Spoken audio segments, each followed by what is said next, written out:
Estado de saúde do prefeito licenciado de São Paulo piora e médicos dizem que quadro é irreversível. Bruno Covas segue internado e está sedado por analgésicos. Com falta de insumos, produção da vacina Coronavac será paralisada, diz Instituto Butantan. Ministro do STF concede ao ex-ministro Pazuello o direito de manter silêncio na CPI da pandemia. Supremo Tribunal Federal decide que o governo só precisa realizar o censo em 2022. Em Mato Grosso do Sul, presidente Bolsonaro entrega títulos definitivos de terras para produtores. Escalada de tensão entre Israel e o Hamas se acentua na faixa de Gaza. Técnico Tite convoca a seleção brasileira para eliminatórias e volta a chamar Gabigol e Daniel Alves. Agora no Jornal das 22.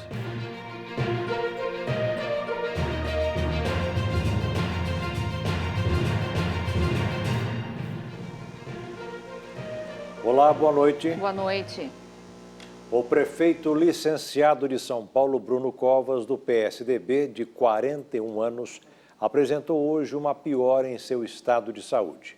Segundo o boletim médico, o quadro é irreversível. De acordo com o comunicado do Hospital Sírio-Libanês, o prefeito segue internado recebendo medicamentos analgésicos e sedativos. O boletim ainda diz que o político encontra-se no quarto acompanhado de seus familiares. Bruno Covas está internado em São Paulo desde o dia 2 de maio para o tratamento de um câncer no sistema digestivo com metástase nos ossos e no fígado.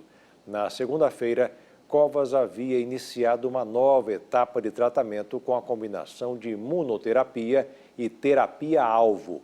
Na semana passada, Covas passou também por sessões de radioterapia para ajudar a conter um sangramento. Mais informações sobre o estado de saúde de Bruno Covas você vai acompanhar ainda hoje aqui no Jornal das 22. O ministro Ricardo Lewandowski atendeu parcialmente o pedido da Advocacia Geral da União para garantir que Eduardo Pazuello possa ficar em silêncio no depoimento à CPI da pandemia.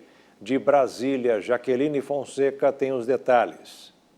A decisão do ministro Ricardo Lewandowski atende parcialmente ao pedido da Advocacia Geral da União e garante que o ex-ministro da Saúde, Eduardo Pazuello, possa ficar em silêncio durante o depoimento à CPI da pandemia.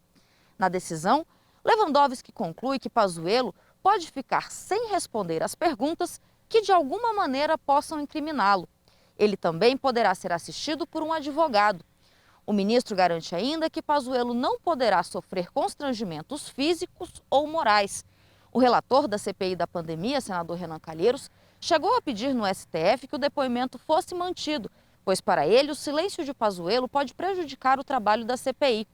O habeas corpus preventivo para Pazuello foi solicitado pela Advocacia Geral da União, que argumentou que o ex-ministro tem direito ao silêncio no sentido de não produzir provas contra ele mesmo. Pazuello é o único ministro da Saúde do governo Bolsonaro que ainda não foi ouvido pela CPI da pandemia. O depoimento dele estava marcado para o dia 5, mas o ex-ministro afirmou ter tido contato com pessoas que testaram positivo para a Covid-19 e não poderia participar presencialmente. O depoimento de Pazuello está marcado para o dia 19, próxima quarta-feira. De Brasília, Jaqueline Fonseca. Seguimos com os números da vacinação no Brasil contra a Covid-19. Nos primeiros 118 dias de campanha, do dia 17 de janeiro até hoje, 14 de maio, o Brasil aplicou 57.196.490 doses, segundo informações coletadas com as secretarias de saúde dos estados e do Distrito Federal. A Fiocruz entregou hoje 4 milhões de doses da vacina AstraZeneca e diz ter insumo para fabricar o imunizante até semana que vem. Uma nova remessa de IFA deve chegar só no dia 22. Já o Instituto Butantan liberou ao Ministério da Saúde mais 1 milhão de doses da Coronavac. Mas por falta de insumos, a produção da vacina agora será paralisada. 1.100.000 doses da Coronavac. Esse é o último lote de vacinas produzidas pelo Butantan a partir do insumo recebido em abril, liberado para o Programa Nacional de Imunização. Agora, o Instituto suspendeu completamente a produção da vacina por falta de matéria-prima e fica aguardando a liberação pelo governo chinês de um lote com 10 mil litros do IFA, o ingrediente farmacêutico ativo, para retomar a produção. Muitos estados já suspenderam a aplicação da primeira ou da segunda dose do imunizante por falta de vacina. O diretor do Instituto, Dimas Covas, afirmou que não há previsão de quando a matéria-prima irá chegar. O governo de São Paulo tem participado de reuniões com o embaixador do Brasil na China para tentar viabilizar a autorização para a exportação dos insumos da vacina. Seguimos com o ranking de imunização no mundo. Até agora, de acordo com a Universidade de Oxford, mais de 1 bilhão e 400 milhões de doses de vacinas anti-Covid já foram aplicadas. A China segue na liderança e quase alcança os 367 milhões de doses aplicadas. Em seguida, os Estados Unidos ultrapassam os 266 milhões e meio. Na terceira posição, com mais de 178 milhões, aparece a Índia. O Brasil está na quarta colocação e hoje acumula mais de 57 milhões de doses aplicadas. E fechando o ranking dos 5+, o Reino Unido, que se aproxima dos 55 milhões de doses até agora. Os americanos vacinados comemoram o fim da obrigação do uso de máscaras. Na capital Washington, muitos acreditam, inclusive, que a mudança vai estimular mais gente a procurar se imunizar contra a doença. Aos poucos, a vida volta ao normal para quem já foi vacinado contra a Covid-19 nos Estados Unidos. O Centro de Controle e Prevenção de Doenças anunciou que as pessoas imunizadas do país não precisam mais usar máscaras em espaços fechados ou abertos. A principal agência federal de saúde pública do país disse ainda que os vacinados podem afrouxar o distanciamento social. Algumas mudanças foram recebidas com alegria na capital Washington. Estou muito feliz, já era a hora, já não usava minha máscara ao ar livre de qualquer maneira porque preciso respirar. Tenho alergia e meu nariz está sempre escorrendo, eu espirro tanto, acho que veio na hora certa.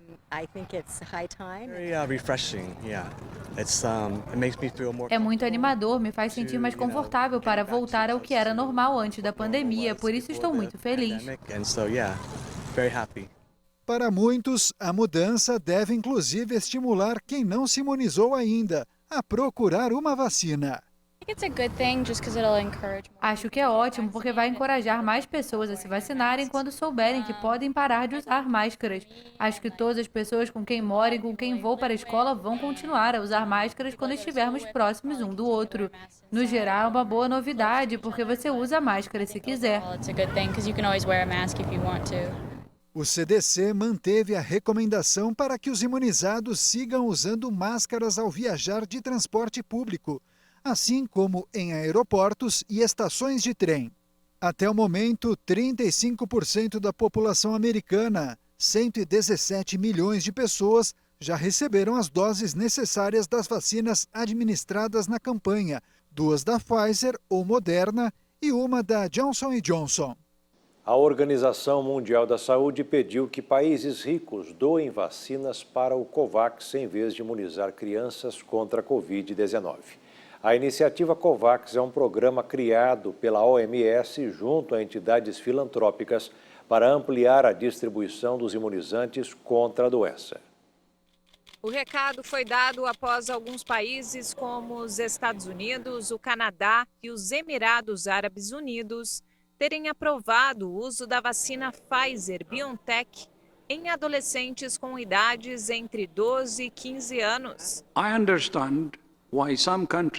Eu entendo porque alguns países querem vacinar suas crianças e adolescentes, mas agora eu peço que reconsiderem e, em vez disso, doem as vacinas. Tedros afirmou que alguns países mais pobres sequer têm doses suficientes para proteger seus profissionais de saúde. Segundo a OMS, apenas 0,3% das mais de 1 bilhão de vacinas distribuídas em todo o mundo foram aplicadas nos países de baixa renda. Na entrevista, o diretor da OMS também expressou preocupação com a Índia e destacou o impacto provocado pela pandemia até agora. COVID-19 has already cost more than 3.3 million lives. A Covid-19 já custou mais de 3,3 milhões de vidas e o segundo ano desta pandemia pode ser ainda mais mortal do que o primeiro. Salvar vidas com uma combinação de medidas de saúde pública e vacinação é a única maneira de sair da pandemia. E veja a seguir, o Supremo decide que o governo só precisa realizar o censo em 2022. E ainda, presidente Bolsonaro entrega títulos de terras para produtores em Mato Grosso do Sul.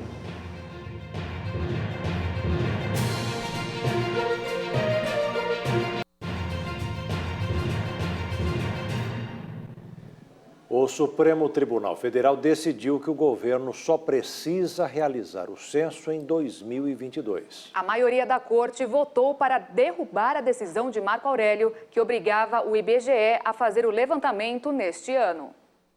O plenário virtual do Supremo Tribunal Federal formou maioria nesta sexta-feira para determinar que o governo tome providências para realizar o censo demográfico do IBGE em 2022. A decisão do plenário do STF derruba a liminar do ministro Marco Aurélio Mello, que determinou no mês passado a realização do censo ainda em 2021.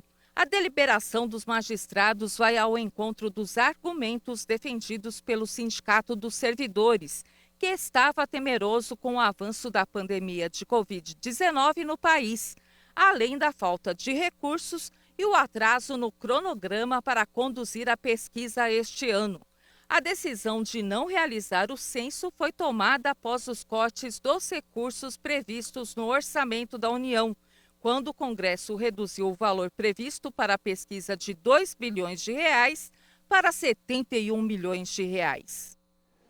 O Instituto Brasileiro de Geografia e Estatística, o IBGE, afirmou que já está trabalhando em um plano para levar o censo demográfico em campo em 2022, de forma a cumprir a decisão da maioria dos ministros do Supremo Tribunal Federal.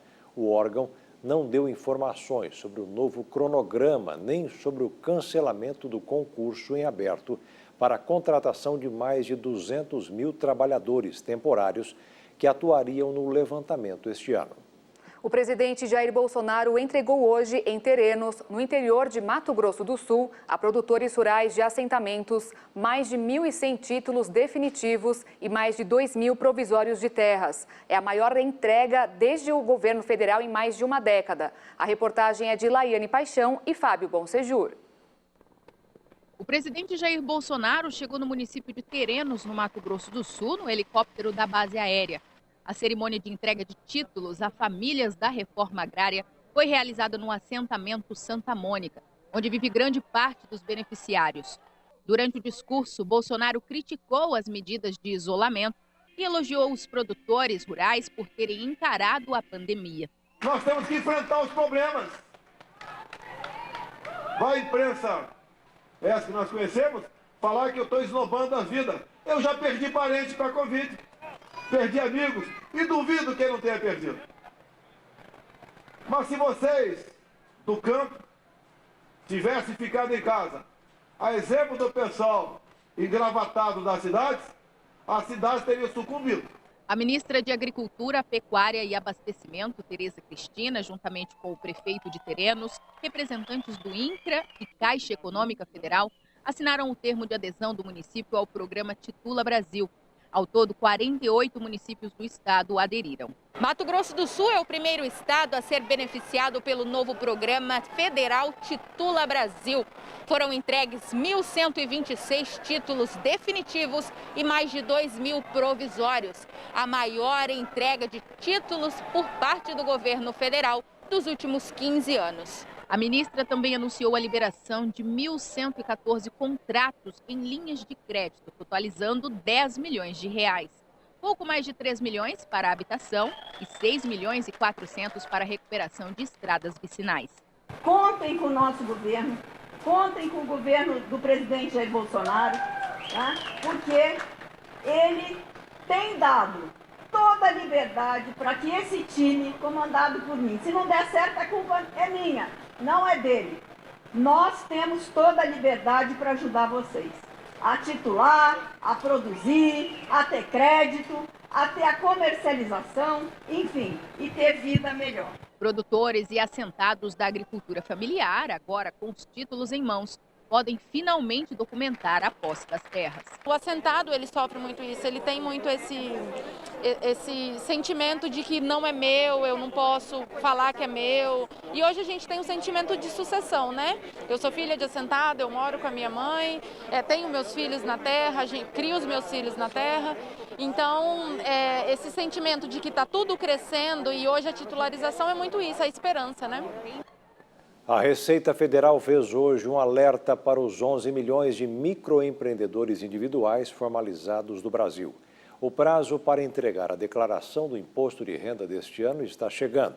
Quem não cumprir a obrigação até o próximo dia 31 ficará sujeito a multas que variam de R$ 50 a 2% do faturamento. O MEI que tiver alguma dúvida pode acessar o portal do empreendedor do Sebrae. No mercado financeiro, o dólar fechou em queda nesta sexta-feira, mas acumulou ganho na semana, acompanhando o desempenho da divisa norte-americana no exterior. A moeda norte-americana subiu 0,78% e encerrou o dia cotada a R$ 5,27 na venda. Caiu mesmo o volume de chuvas no Brasil. Olha só, cerca de 90 anos. Nos cerca de 90 anos, o período de estiagem obrigou o governo federal a preparar um plano para evitar a falta de energia. Um plano de ações para preservar água nos reservatórios das principais hidrelétricas do país já está em andamento. O governo federal criou uma sala de crise e deu início a uma discussão que tem o objetivo de evitar o risco de escassez de energia. O plano de ações deve ser apresentado em 15 dias e incluir medidas como redução da vazão de parte dos reservatórios, o que deve levar à suspensão temporária no tráfego de embarcações em algumas hidrovias, como a Tietê-Paraná. O motivo da mobilização é a situação dos reservatórios de hidrelétricas do Sudeste e Centro-Oeste, que respondem por mais da metade da capacidade de geração do país. O armazenamento de água nesses reservatórios, atualmente, é o menor para essa época desde 2015 e está bem próximo do registrado em 2001, quando o país passou por um racionamento de energia.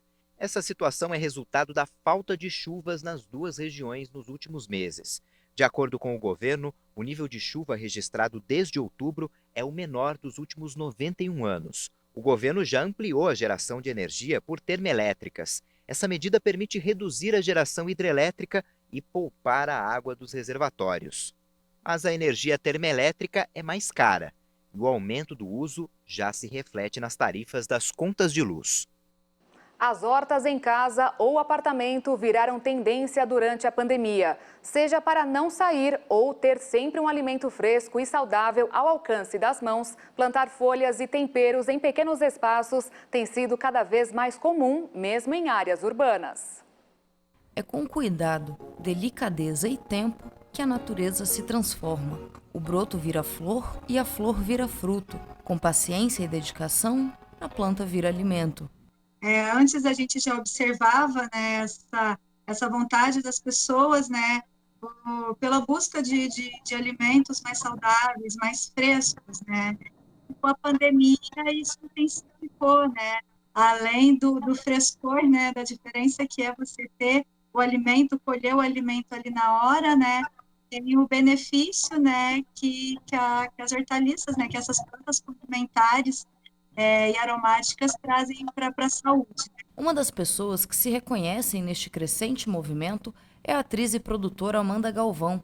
Ela mora no município de Lábrea, no Amazonas, às margens da BR-230, a Transamazônica. A logística da cidade é complexa. Além disso, a necessidade de não sair de casa fez com que Amanda aumentasse os itens cultivados. No início da pandemia, eu não morava aqui, eu morava em um apartamento e eu já cultivava algumas, como boldo, flor do deserto, uma orquídea, manjericão também, só que eu precisei mudar de residência e vim para essa casa com quintal, jardim maravilhoso, e aqui já tinha pé de cupuaçu, pé de maracujá, de goiaba.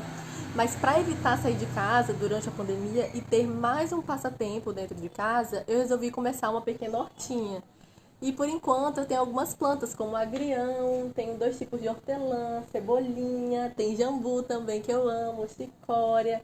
Tem bastante coisa já e eu resolvi plantar esses temperinhos aqui por influência dos meus amigos e meus colegas. Já a jornalista Isis Capistrano foi incentivada pelo companheiro, que é responsável pelas refeições da casa. Eles moram em um apartamento na cidade de Porto Velho, em Rondônia. Neste pequeno espaço tem manjericão, hortelã, erva doce, alecrim, tomilho, salsa, cebolinha e coentro, além de plantas comestíveis não convencionais. Ter uma horta em casa, na verdade, foi uma iniciativa do meu marido, porque ele que cozinha e gosta de fazer umas receitas super bem elaboradas. Eu gosto muito dessa possibilidade de vir aqui na minha varanda e pegar um temperinho pronto, cultivado com amor, sem agrotóxico, na medida do possível, né? A gente nunca sabe.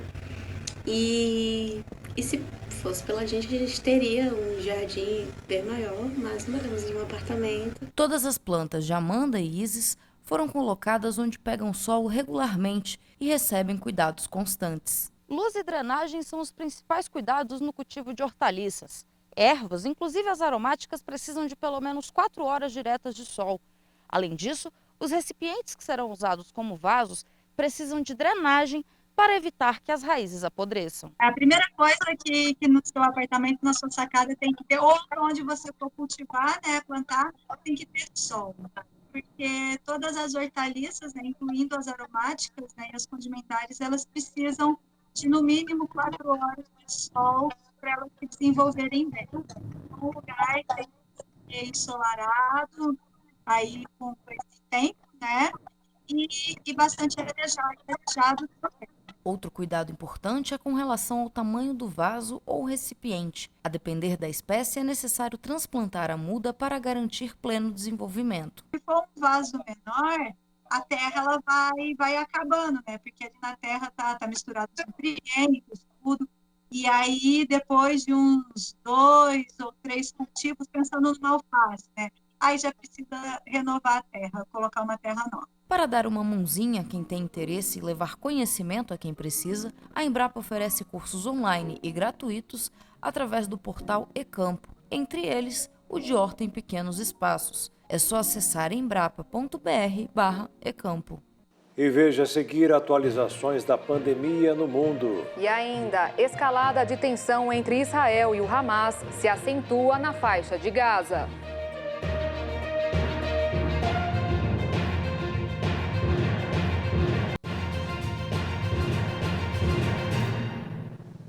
A escalada de tensões entre Israel e faixa de Gaza continuaram na madrugada desta sexta-feira, com a adição de violentos protestos em várias localidades. A China criticou os Estados Unidos por ignorar o sofrimento do povo palestino. Além dos confrontos, os mais intensos desde 2014 na região, um surto de violência sem precedentes entre judeus e árabes afeta várias cidades do país. Desde o início desta nova onda de violência na segunda-feira, mais de 100 pessoas morreram, entre elas 31 crianças na faixa de Gaza, com 830 feridos. Em Israel, onde o escudo antimísseis Domo de Ferro interceptou em torno de 90% dos mais de 1.800 foguetes disparados, o número de mortos chegou a 9. O primeiro-ministro israelense garantiu que o conflito ainda não terminou. Eu disse que daríamos duros golpes no Hamas e outros grupos terroristas e estamos fazendo isso. Nos últimos dias atacamos alvos subterrâneos. O Hamas achou que podia se esconder lá. Eles atacaram nossa capital, dispararam foguetes contra nossas cidades. Eles vão continuar a pagar por isso, ainda não acabou. Nesta sexta, a China acusou os Estados Unidos, principal apoiador de Israel, de ignorar o sofrimento dos palestinos. Em Gaza, dezenas de casas foram destruídas à noite, principalmente na parte norte do enclave. Na frente diplomática, o Conselho de Segurança da ONU vai se reunir no domingo para tratar do conflito. O secretário-geral das Nações Unidas, Antônio Guterres, pediu o fim das hostilidades na região. Os confrontos atuais começaram depois de uma enxurrada de foguetes do Hamas disparados em solidariedade aos mais de 700 palestinos feridos depois da repressão policial na esplanada das mesquitas. Nas últimas 24 horas, de acordo com o Ministério da Saúde, mais 2.211 mortes por Covid-19 foram registradas no Brasil e pouco mais de 85.500 novos casos no mesmo período. O mundo está próximo da marca dos 161.568.000 pessoas contaminadas por Covid e 3.353.728 que não sobreviveram. Em primeiro lugar do ranking dos países mais afetados pela doença estão os Estados Unidos, que registram 32.887.176 casos e um total de 585.162 mortes. A Índia contabiliza 24.046.809 contaminados pelo coronavírus. O Brasil tem 15.519.525 pessoas que testaram positivo para a Covid e 432.628 que não resistiram. A França passou dos 5.909.000 casos registrados da doença.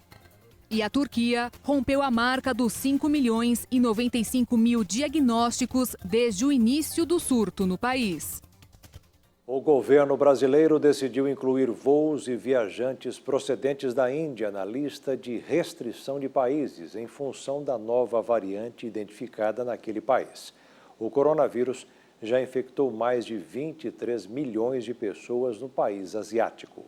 As agências de viagem estão apostando no turismo de vacina. Os pacotes para os interessados em receber imunização com qualquer idade estão sendo oferecidos por até R$20 mil.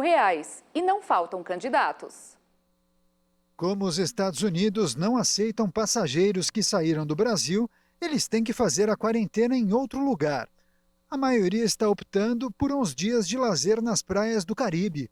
É de olho nesses dois perfis que buscam vacinação no exterior que agências brasileiras de viagem criaram os chamados pacotes da vacina, para quem tem visto em dia e pode arcar com esses custos. Nesse caso, o critério da fila não é a idade. A atriz Carolina Dickman, por exemplo, foi vacinada aos 42 anos de idade em Miami, na Flórida. A imunização da jogadora Marta, de 35, foi em Orlando, na Flórida. O jogador Alexandre Pato, de 31 anos, e a esposa Rebeca Bravanel, de 40, posaram com os curativos que receberam em Orlando. O automobilista Rubens Barrichello, de 48 anos, tem casa em Orlando, na Flórida, e foi vacinado por lá. E a atriz Fernanda Machado tomou o imunizante na Califórnia. Ela tem 40 anos. Assim como eles, a maioria dos compradores são jovens e muitas vezes viajam com a família. Cada pacote de viagem custa de 17 mil a 20 mil reais. Mas o tempo de estrada é suficiente apenas para a primeira dose. Você vai conhecer o mais novo agora colaborador de um centro de atendimento de saúde mental na cidade de Guararema, na Grande São Paulo. E não é qualquer colaborador não, viu? É um simpático cãozinho que tem feito a diferença na vida de muita gente. E o nome dele, Jaqueto, é Assis, que é a abreviação de assistente. Ele tem até crachá. Olha que lindo. No crachá está escrito: nome Assis, cargo assistente técnico. A identificação é simbólica, mas já dá a ideia da importância que o cãozinho tem. O animal é considerado o mais novo funcionário do CAPS, o Centro de Apoio Psicossocial da cidade de Guararema, na Grande São Paulo. O local é especializado em saúde mental e a ideia de contratar o animal foi dessa psicóloga. Eu sempre particularmente gostei muito de animais, né? E sempre pesquisei a respeito de um animal no ambiente de trabalho, as terapias assistidas que eles poderiam participar. E aí com isso a gente apresentou a ideia para a equipe adorou e aí desde então a gente começou a saga pela busca, né, de um animal que seja compatível com a característica do serviço, que seja fácil da socialização dele aqui, e aí a gente achou o Assis.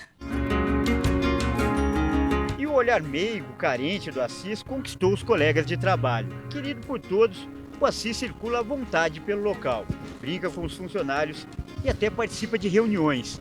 A Jéssica diz que o Assis contribui bastante para melhorar o ambiente de trabalho. Muitas vezes o ambiente, os atendimentos são muito difíceis e ele vem para trazer essa simplicidade, essa calmaria, né, essa mudança às vezes de foco de um serviço de saúde que a gente trabalha muito com a questão psicossocial, então ele vem para agregar nesse ramo também. E ele ajuda muito, né, no ambiente, no clima organizacional que a gente tem aqui. Ele participa das reuniões, ele é bem utilizado aqui, está sendo muito bom. Mas a vida do Assis nem sempre foi fácil. Tudo começou nessa ONG, que cuida de animais abandonados. O lugar é uma espécie de orfanato de cães e gatos que esperam por um lar. O Assis, que na época chamava Ursão, chegou a ser adotado por uma família, mas pouco tempo depois foi devolvido para a ONG. A mulher que havia levado o cãozinho para casa alegou que não se adaptou ao animal e por isso não o queria mais.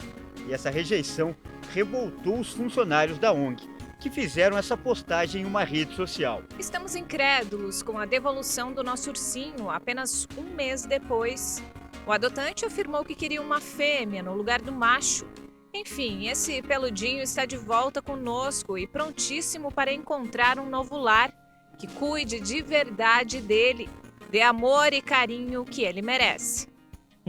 Eu acho que todos que gostamos, amamos os animais, nós desejamos que eles sigam a vida deles para um lar de amor, como se fosse um novo membro da família. E família é para sempre, não é para devolver como uma mercadoria. E foi assim que a história chegou ao conhecimento da Jéssica, que resolveu levar o Assis para trabalhar no CAPS. E o Assis é bastante dócil, ele faz amizade rápido com as pessoas. Mas a função dele aqui não é só ser um simples mascote. O CAPS realiza cerca de 550 atendimentos por mês. E o cãozinho tem sido importante para pessoas como o Denis. Ele faz tratamento há 5 anos no CAPS de Guararema e diz que a chegada do Assis tem ajudado muito no seu desenvolvimento. Ele é divertido, ele anima a gente, eu passeio com ele bastante também. Ele é um recurso terapêutico muito importante para o serviço, para trabalhar o vínculo do paciente com o serviço, a afetividade, o senso de responsabilidade, o cuidado que esse paciente tem que ter com esse animal, né? Então, ele é uma ferramenta fundamental.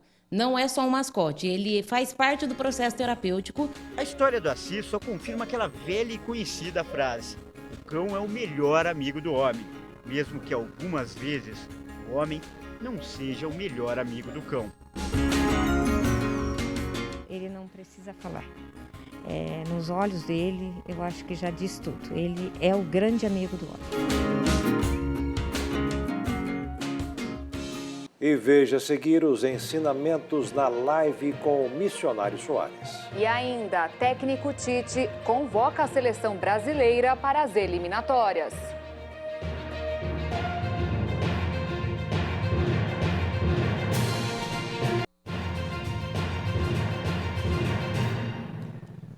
E enquanto autoridades continuam a garantir que os Jogos Olímpicos podem ser realizados com segurança, a pressão sobre o evento e sobre o sistema hospitalar do Japão só aumentam.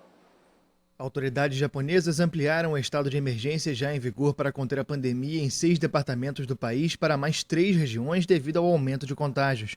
Esta é a terceira vez em pouco mais de um ano que o Japão ativa a medida, ainda que restrições sejam mais leves do que os confinamentos estabelecidos em outras partes do mundo.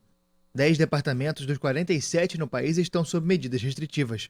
Em termos relativos, o Japão não foi tão afetado pela pandemia como outros países. A Covid-19 provocou oficialmente pouco mais de 11 mil mortes, mas analistas alertam que o sistema hospitalar está sob forte pressão.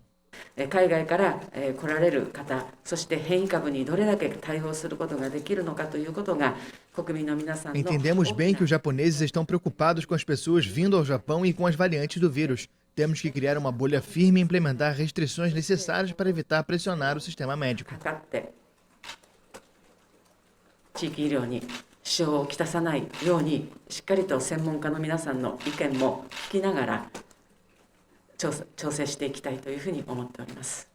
Ativistas contra a realização dos Jogos Olímpicos divulgaram nesta sexta-feira uma petição assinada por mais de 350 mil pessoas pelo cancelamento do evento.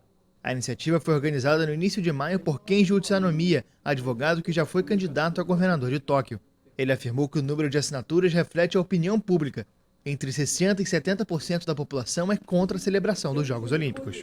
O técnico da seleção brasileira, Tite, fez hoje a convocação para os confrontos pelas eliminatórias da Copa do Mundo do Catar em 2022. O Brasil é líder das eliminatórias da Copa do Mundo após 4 rodadas, com 100% de aproveitamento, somando 12 pontos. Após quase 7 meses, O técnico Tite anunciou os 24 jogadores que vão defender o Brasil diante do Equador no dia 4 de junho em Porto Alegre e contra o Paraguai no dia 8 em Assunção. As novidades do elenco são o retorno do atacante Gabigol do Flamengo e o lateral Daniel Alves do São Paulo. O meia Fred do Manchester United também voltou a ser chamado após 2 anos e meio. Para o gol foram convocados Alisson do Liverpool, Ederson do Manchester City e o Everton, que joga pelo Palmeiras. Laterais, Daniel Alves do São Paulo, Danilo da Juventus, Alexandro também da Juventus e Renan Lodge, que atua pelo Atlético de Madrid da Espanha. Para a zaga foram convocados Éder Militão do Real Madrid, Lucas Veríssimo, que joga pelo Benfica, Marquinhos do PSG e Thiago Silva do Chelsea. O meio-campo vai contar com Casimiro do Real Madrid,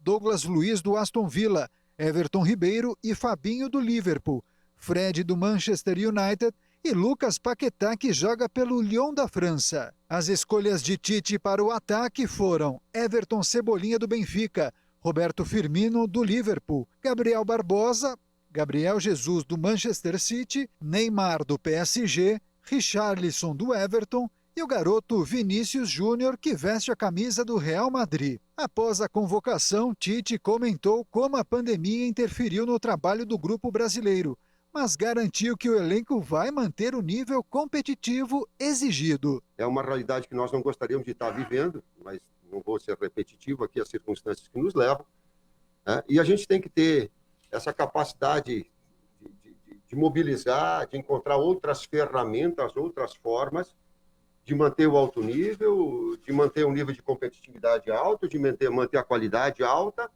É um desafio nosso, né, para que ela possa se sustentar em alto nível, que possa enfrentar essas situações de alto nível. Agora que ela fica, sim, prejudicada, ela fica, mas as circunstâncias levam a isso. O último jogo da seleção brasileira foi contra o Uruguai. Na ocasião, o Brasil saiu vitorioso, com placar de 2-0. No mesmo evento, a seleção olímpica foi convocada para a disputa de amistosos na próxima data FIFA. O técnico André Jardine anunciou nesta sexta-feira a lista de jogadores convocados da seleção olímpica, que entre os dias 31 de maio e 8 de junho farão os últimos testes antes dos Jogos Olímpicos de Tóquio. Os atletas, com idade até 23 anos, ainda não têm adversários definidos. Mas Jardine acredita que a reunião com o elenco será importante para buscar o segundo ouro do Brasil na modalidade. Os atletas convocados são, no gol, Cleiton do Bragantino, Breno do Grêmio e Brazão. Nas laterais, Gabriel Menino do Palmeiras, Emerson do Betis da Espanha, Guilherme Arana do Atlético Mineiro e Abner do Atlético Paranaense.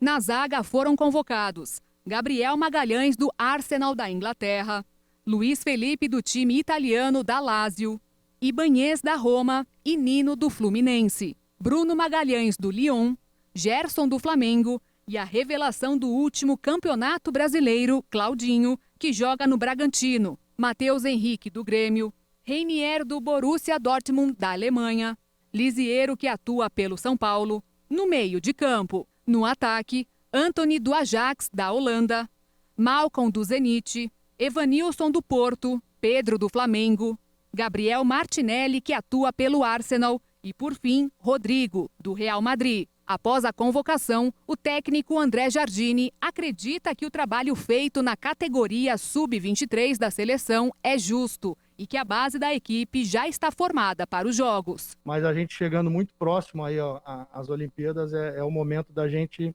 premiar muito. O momento dos atletas atual, manter sim uma espinha, uma base e uma ideia de equipe e estar muito atento até realmente a convocação das Olimpíadas, porque não quer dizer que os jogadores que aqui não estão descartados. A gente vai sim observar todo mundo até o último dia que a gente tem para convocar para as Olimpíadas. O jogo de estreia da seleção brasileira contra a Alemanha será no dia 22 de julho em Yokohama. O confronto marca o reencontro das equipes que disputaram o ouro no Rio em 2016.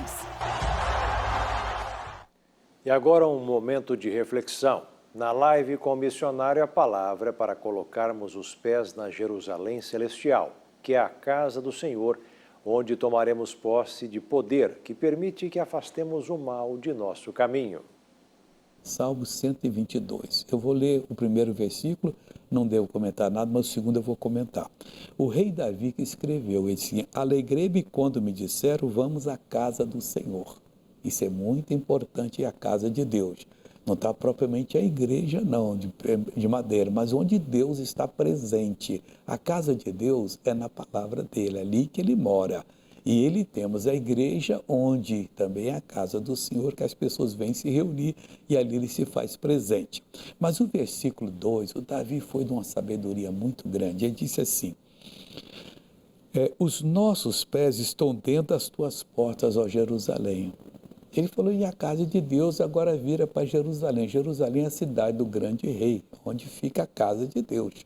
Então, os nossos pés estão dentro. Ele deve ter se lembrado que Deus disse a Josué: todo lugar que pisar a planta do seu pé, eu vou-lhe tenho dado. E Josué acreditou. Davi pôs os pés na casa de Deus, lá em Jerusalém. Os nossos pés estão dentro de ti. Aqui é a minha cidade. Aqui quem manda sou eu. É na missão que Deus deu a ele, né? A mesma coisa eu posso falar e você pode falar. Naquela missão que Deus lhe der, ali você vai tomar posse. É sua, é direito seu de curar o enfermo, de repreender o mal, mas tudo em confiança. O dia que a pessoa para de agir pela fé, não, mas pode não dar, com Deus sempre dá. Quem segue a direção de Deus jamais perde uma batalha. Você que está doente, enfermo, hoje, Davi falou, os nossos pés estão dentro das tuas portas, Jerusalém. Todo filho de Deus deve colocar os pés dentro da Jerusalém Celestial, a capital universal do poder de Deus. É ali que Deus atende, é ali que Deus cura, é ali que Deus abençoa. Então, quando você põe os pés, você tomou posse daquele poder que há na Jerusalém Celestial.